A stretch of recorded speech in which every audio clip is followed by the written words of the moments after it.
안녕하세요. 열정모터스 박팀장입니다. 밖에 온도가 무려 40도예요. 그래서 어쩔 수 없이 오늘은 오랜만에 차에서 좀 찍게 됐는데 이 차 안에가 실내 온도가 34.5도인 거를 감안해서 좀 불편하시겠지만 좀 봐주세요.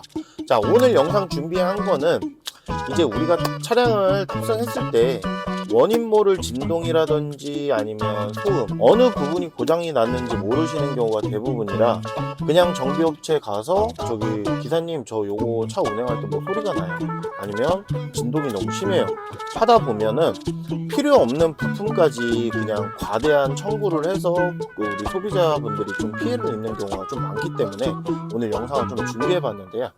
자, 첫 번째로 우리가 시동을 걸게 되면 에어컨을 안 켰을 때 가정을 할게요. 시동을 딱 걸었을 때 정숙하고 한데 에어컨만 딱 그냥 버튼만 눌렀을 경우인데 본네트에서 갑자기 귀뚜라미 한 5마리 정도가 뛰어노는 소리, 막 이런 소리가 난단 말이에요. 그런 경우는 첫 번째 의심해야 될 거는 이제 엔진룸 그 안쪽에 보면 엔진 옆에 겉벨트라고 이제 외벨트가 있는데 그 부분이 이제 늘어짐 현상, 마모 현상 때문에 뭐 그런 소리가 나는 경우가 있어요. 제일 첫 번째로 확인해야 될 거는 그냥 물 가지고 그 부분에다가 살짝 적셔 봤는데 소음이 안 난다거나, 아니면 물은 좀 위험할 수도 있으니까 실리콘 스프레이라든지 아니면 WD-40을 해당 부위에다 시동 걸어 놓은 상태로 살짝 뿌렸을 때 갑자기 소리가 안 난다? 그러면 거의 100이면 100 외벨트가 늘어나서 나는 부분이니까 근처 정비업체 가셔서 에어컨 소음이 생기는데 외벨트 문제가 있으니까 그 부분만 좀 교환을 해주세요 하면 과대한 정비 비용은 발생이 안 된다 보시면 되고, 보통 국산차 기준으로 10만원대 초중반 정도면 다 교환이 가능해요. 그리고 에어컨을 틀었는데 바람 소리는 들리는데 플러스로 바람 빠지는 소리가 들린다든지 아니면 물이 떨어지는, 물 빠지는 소리가 들린다면 에어컨 호스에서 냉매가스가 유출이 된다든지 아니면 라디에이터 팬에서 냉매가스가 유출되는 거니까 그것도 한번 꼭 같이 점검을 받으세요. 자, 에어컨 얘기는 여기서 끝났고, 우리가 차에 딱 탑승을 했을 때 시동 버튼 딱 누르면 갑자기 핸들에서, 이게 디젤 차가 아닌데 디젤 차여도 핸들에서 막 손이 막 덜덜덜 떨릴 정도고, 시트에서 갑자기 성인용품 뭐 그것도 아니고 그 막 진동이 생긴단 말이에요. 그러면 100이면 100 엔진 마운트 부품이 노후화가 돼서 역할을 제대로 못 해주는 거예요. 엔진 마운트? 그게 뭐지? 엔진 밈이라고도 불리니까 그거를 꼭 참고하시면 되는데, 이게 겉에는 쇠로 돼 있지만 결국엔 부품 안에 똑같이 그 고무로 돼 있어요. 고무 부싱이 오래돼서 이제 고무가 약해진 거죠. 그래서 엔진 진동을 잡아주지 못하는 건데, 그 잡아주지 못하면 핸들이라든지 시트 뭐 이런 문짝 같은데 진동이 다 올라오기 때문에 그 부품도 교환해 주시면 되고, 국산차 기준에 보통 2개짜리는 거의 없고 부품이 한 3개 정도 달릴 거예요. 세트로 구매하시면 10만원 초중반, 공인비까지 하시면 한 20만원 정도 나올 거예요. 그리고 요렇게까지 다 잡았는데 주행할 때 갑자기 어디서 소리가 나는지 모르겠는데 차에서 막 잡소리가 계속 나요. 대부분의 원인은 이런 썬루프가 있는 차량들은 잡소리가 조금 운행시간이 오래되거나 이제 차 출고기간이 오래된 차들은 꼭 나는데, 우리가 일반 직선도로만 나가는 게 아니고 지하주차장이라든지 뭐 커브길, 언덕 이런 데 올라가다 보면 차가 비틀림 강성이 생겨요.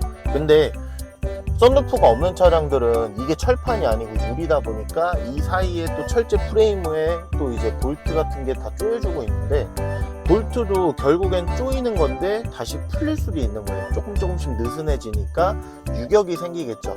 그래서 이 차량도 제가 그 썬루프 소음이 좀 심해서 유튜브 찾아보니까 다른 중고차 딜러분께서 정비를 하시는 거를 참고를 했더니 와, 50만원이나 저기 손해를 안 봤어요. 이게 천장 뜯고 이 작업 해주는데 OGT가 한 50만원부터 시작이라고 하더라고요.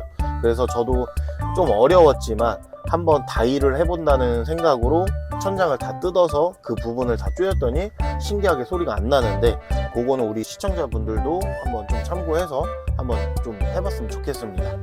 자, 이제는 실내 어느 정도 잡소리는 다 잡았고 진동도 잡았어요. 근데 외부 쪽으로 나가다 보면은 우리가 주차할 때나 아니면 저속에서 차를 출발할 때 핸들을 꺾어서 나가야 되는 상황에 갑자기 이 창문을 열어놓고 있는데 뼈 부러지는 소리처럼 뚜두두두 막 이렇게 막 그 쇠에 막 부딪히는 소리가 들린단 말이에요.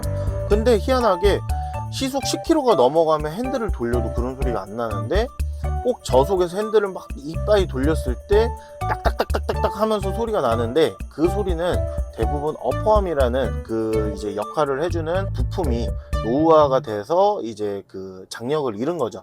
그래서 핸들을 돌릴 때 딱딱딱딱딱 그 뭐 끊어지는 소리, 부딪히는 소리가 들리는데 크게 주행하는데 문제는 없지만 소음이 계속 거슬릴 거고 나중에는 문제가 발생될 수도 있기 때문에 정비소 가셔서 어퍼암 부분을 좀 리프트를 띄운 다음에 확인을 해달라 하시고, 그리고 겨울철에 특히나 좀 많이 발생하는 게 우리가 낮은 방지턱 같은 경우를 세게 넘다 보면은 창문 내리고 들어보면 바람 빠지가 푸식 하고 그냥 넘어가는 경우가 있어요. 그런 경우는 아무 문제가 없는데 거의 찌그덕 소리가 나는 경우에는 뭐가 문제냐, 가운데 스테빌라이저라고 이렇게 차가 이렇게 앞바퀴 뒷바퀴 이렇게 움직여주는 부분이 있는데 스테빌라이저 그 부품에도 가운데 쪽에 고무 부싱이 있어요. 활대 부싱 뭐 이런 게 있는데 그 부분들이 노후화가 돼서 경화가 돼서 그 부품들이 딱딱해지고 제 역할을 못 해주면은 찌그덕 소리가 나거든요. 그래서 실리콘 스프레이를 뿌려주시면 일시적으로 효과는 있으나 웬만해서는 말 그대로 일시적이기 때문에 나중에 여름철에도 뭐 겨울철 말고도 계속 소리가 날 수 있으니까 해당 부품을 교환을 해주시면 되는데, 스테빌라이저 그 고무 부싱은 이 BMW 5GT 차량 기준에 15,000원이면 인터넷에서 구매가 가능하고 뭐 공인비 2만원 3만원만 달라 하면 충분히 갈아 주실 거예요. 자, 이렇게 어느 정도 정비를 할 수 있는 진동이나 뭐 소음 같은 부분에 대해서 좀 알아봤는데 그 이제 뭐 좀 더 추가적으로 그래도 소음이 안 잡혀요. 근데 이거는 정말 너무 스펙트럼이 너무 넓기 때문에 제가 일일이 다 뭐 확인을 해드리거나 아니면 안내해드리기가 좀 어려우니까 일반적인 생활에서 우리가 실생활에서 운전을 할 때 나는 진동이나 소음에 대해서 오늘은 좀 알아보는 시간을 가졌습니다. 오늘은 좀 유익한 시간이었으면 좋아요와 구독 좀 부탁드리면서, 날씨가 밖에 엄청 더워요. 우리 시청자분들도 수분 섭취 잘하면서 야외 활동은 조금만 삼가하시도록 해서 건강 좀 챙기시길 바라겠습니다. 감사합니다.